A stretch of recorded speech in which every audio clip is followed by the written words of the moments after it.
Incoming US President Donald Trump has been threatening to impose blanket tariffs against Canada, turn us into the 51st state, or maybe do both somehow. In the meantime, party leaders are resigning all over the place, Parliament is prorogued until March, and the grocery store has been overcharging you for your dang hamburger meats. That's right, folks, it's time for another Canadian news update with your old pal Millennial Moron. I've got 4 stories for you today, and you're probably not going to like any of them, which I know is everybody's favorite. But first, I want to briefly mention that the channel passed a major subscriber milestone, 17,163, which is the largest integer that cannot be expressed as a sum of distinct primes. See, most people use things like 10,000 or 100,000, but those are only milestones in base 10. But this one is a milestone regardless of what system you choose to represent the number. Pretty cool, right? Well, I think it's cool, and it's my channel. First up, everyone's favorite grocer, the Loblaw Corporation, is in the news again, this time for overcharging for meat. In what they described as an occasional operation error, customers were sold incorrectly weighed meat products at 80 stores across Western Canada. It appears that the meat products were being weighed with the packaging, so customers were being charged for plastic trays and film as though they were meat. This follows other stories from the past few years where customers found that the weights on packaged items were also incorrect, including one customer who found that a bag of frozen vegetables weighed less than half of the advertised amount. Fortunately, the Canadian Food Inspection Agency quickly launched an investigation. Unfortunately, their investigation didn't involve actually going to any of the stores, and they just took Loblaws at their word when they said they'd fixed it. The follow-up by CBC a year later found they were still charging people for packaging. Now, listen, Canadian Food Inspection Agency, I don't want to tell you how to do your job, but when you're a regulator and you get a bunch of reports about a company breaking the regulations, part of the investigation should probably involve making sure they've actually fixed the problem. And if they say they fixed the problem and it turns out they haven't, it might be time to issue a fine. And when I say issue a fine, I don't mean going, oh yeah, that's fine. I mean, you have to actually charge the money to give them an incentive to stop. Honestly, there are ways to fix this sort of thing. For example, the phrase baker's dozen, meaning 13 items, originated in England, where baked goods sold by the dozen also had to meet a certain weight requirement. The fines were severe enough that rather than risk an order going out underweight, bakers would just add an extra item to each order to make sure they met the requirement. It's nice to have regulations and everything, but they don't do very much if you don't actually enforce them. Next, the political news that's rocked the entire country, a resignation that threw the future of a political party into uncertain territory, and a leadership race that will likely determine the outcome of the next election. I'm talking, of course, about Sébastien Courneau, leader of the Rhino party, who resigned on December 28th. In an interview with Justin Ling of the Toronto Star, the reason he gave for quitting was essentially that he considered 10 years to be enough time in federal politics, and that it was time to step aside and allow the younger generation to take over the party. He also made a couple of other fairly compelling points about the nature of the Canadian democratic system, which is pretty funny. So maybe your boy Millennial Moron is going to run for Prime Minister after all, because this is probably the Canadian political party I'm most aligned with. In other news, unpopular government employee Justin Trudeau also announced that he would be resigning pending a party leadership race. He also announced the Parliament would be prorogued until late March to start a new session of Parliament. In my last video, I gave a brief overview of what prorogation is, why it exists, and the modern history of its use, followed by a recipe for prorogues. I know a lot of people were hoping for me to do a real video breaking down the decision, but part of the reason I did a joke video instead is that I think overanalyzing all of the minutiae of this story is kind of a waste of time. As an example, when I posted that video, I got several people commenting with an observation that was circulating on social media at the time, which is that Trudeau didn't actually resign, he just said he intended to resign, and people were speculating that he might not actually resign. The problem with that theory is that after announcing his pending resignation, he also said he asked the party's president to start the leadership race process, and trying to stay in power after doing all of that just doesn't really make any sense. But overall, I think that just because a story is big news and getting a lot of attention, that doesn't necessarily make every detail of it important. Personally, I think we've already got the big news, which is the resignation and prorogation of Parliament, but the question of who becomes the next party leader isn't that interesting to me, even though that person will technically become the next Prime Minister. The Liberal Party's brand is just so cooked at this point that they probably won't be making any kind of real comeback until after a second future leadership election. But I suppose there's no harm talking about it. The party announced that the leadership vote would be held on March 9th, and that candidates would need to declare their participation by January 23rd and pay an entry fee of $350,000, up from just $75,000 in the last leadership election in 2013. Obviously, inflation has really gotten out of control. That's more than 4 times what it cost just a few years ago. On top of that, the party says it has 153 seats on the box, but I bet when you open the election, it's less than half of that. The first main contender for leadership is former Deputy PM and Minister of Everything, Chrystia Freeland.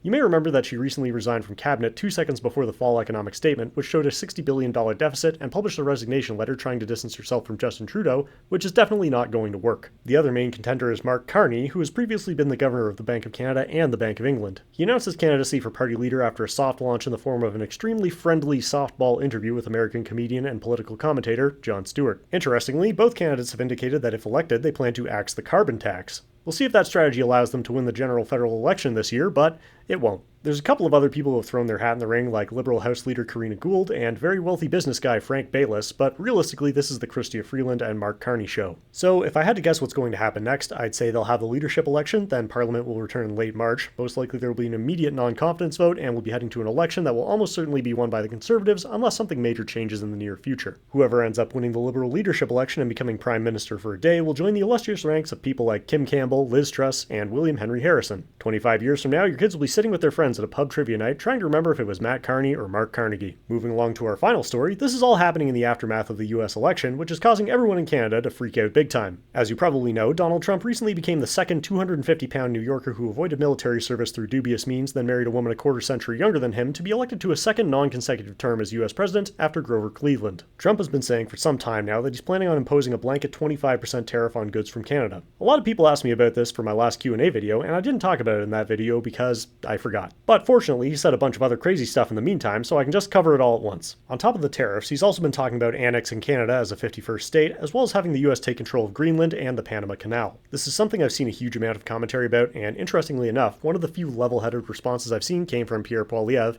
in another extremely friendly softball interview, this time with non-comedian Jordan Peterson. I'm paraphrasing here, but basically Peterson asked, "So, what do you think about Donald Trump and his tariffs?" And Poilievre said that while Trump tends to negotiate very aggressively, he's not opposed to a win-win solution, and that's what we should be looking for. To me, that's pretty reasonable, and it's part of the broader answer to the question, which I think is something that politicians can't really talk about openly because of the optics involved. Basically, the way I see it, Trump has a habit of making these grand proclamations about crazy things he's going to do, which gets his base riled up and causes a lot of commotion in whatever country he's dealing with. The thing is, within these statements, he usually gives indications on what he's actually looking for as a result of negotiations. While he's been threatening blanket tariffs against Canada, he also mentioned border security as an important concern, which I think is actually a legitimate thing, because there are transnational crime organizations that have been using Canada as an easier route into the US. He's also been talking about trade deficits in a way that makes it seem like he doesn't know what a trade deficit actually is, and many of his supporters seem to genuinely believe that the US is subsidizing Canada rather than just buying stuff from Canada. However, when Trump talks about it, he also mentions some very particular things like lumber and milk that are age-old topics in US-Canada trade relations. So my guess is that he's looking for more favorable terms for US goods and some actual commitments on border security, and the tariff and 51st state things will eventually be pulled off the table. The thing is, by starting the conversation off with insane rhetoric that the media will go absolutely nuts about, he's setting up his counterparty to score a political win even if they give the US everything they want. This is especially helpful for Trump right now because presumably Poilievre is going to be the incoming PM, so he's setting up a fellow conservative populist to score a big win right away. I think there's a chance that he'll temporarily put tariffs in place during the election or while Parliament is prorogued just to ratchet up the tension, but ultimately negotiations will happen, we'll make a bunch of concessions to US interest, and the blanket tariff thing will be dropped. Trump can go back to his base and say he found an even better deal, Poilievre can come back to Canada and say he talked Trump down from his crazy stance, and everyone's happy. The thing is, putting tariffs on Canada would disrupt the supply chain of a lot of US businesses as well. There's almost $1 trillion in annual trade between the two countries, and it's not that easy to suddenly switch to a different supplier. If the tariffs went on for the long term, you'd likely see US companies going to overseas suppliers for a lot of stuff, which would start to raise a lot of questions about whether tariffs against Canada are actually helping Americans. The same concept more or less applies to Greenland and Panama. Greenland has been slowly working towards independence for decades, and I don't think they're going to take kindly to the idea of the US taking Denmark's place. However, they're probably open to something like a strategic military partnership to monitor the waters around Greenland's coast,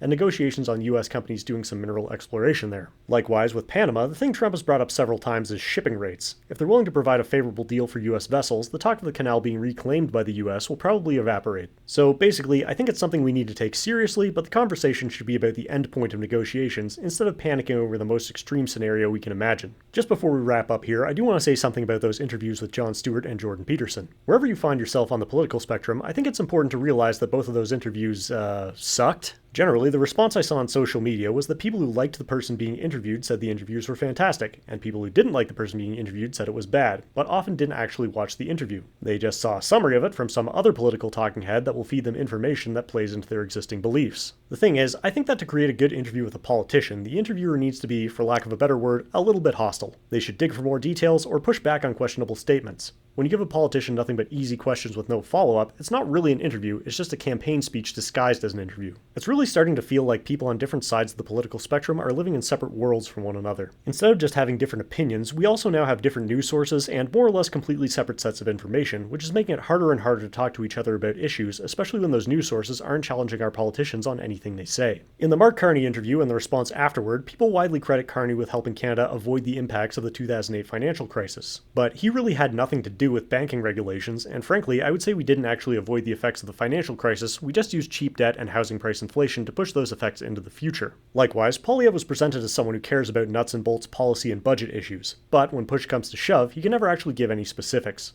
He'll say we need to rein in runaway spending, but refuses to describe a single thing he'd cut. On multiple occasions, I've seen him asked if he's planning to scrap pharmacare, a simple yes or no question, and he will not give an answer. My problem is, I still remember Poilievre from before he became the party leader. A lot of the things he complains about now are things that were often just as big of an issue when the Conservatives were in power and he was a cabinet minister, but he never said anything about it then. As a member of the opposition, he built a reputation for himself by asking the government direct questions about specific budgetary numbers or simple yes or no questions, and highlighting how the government refused to answer. But now that he's a party leader, he does exactly the same thing, dodging the question, changing the subject, or attacking the person who asked him the question. It's very disappointing behavior to see, and doesn't give me much hope that he's actually going to try to fix anything. In my view, a big part of the problem is that we're letting the conversation be driven by political interests and not spending enough time talking to each other. We're so focused on which person we'd rather keep out of office that we're forgetting to ask why these are the options we're being given in the first place. If you can, I'd strongly encourage you to have a civil, good faith discussion with someone you disagree with and make a genuine effort to learn why they believe what they believe. There's a good chance you'll learn some new stuff and find out you've got more in common with each other than you have with the people competing for your vote. So anyway, once again, mostly negative news this week, but at least it wasn't a cooking video this time. Psych! I baked a loaf of bread and made myself a grilled cheese sandwich. See you next time, suckers.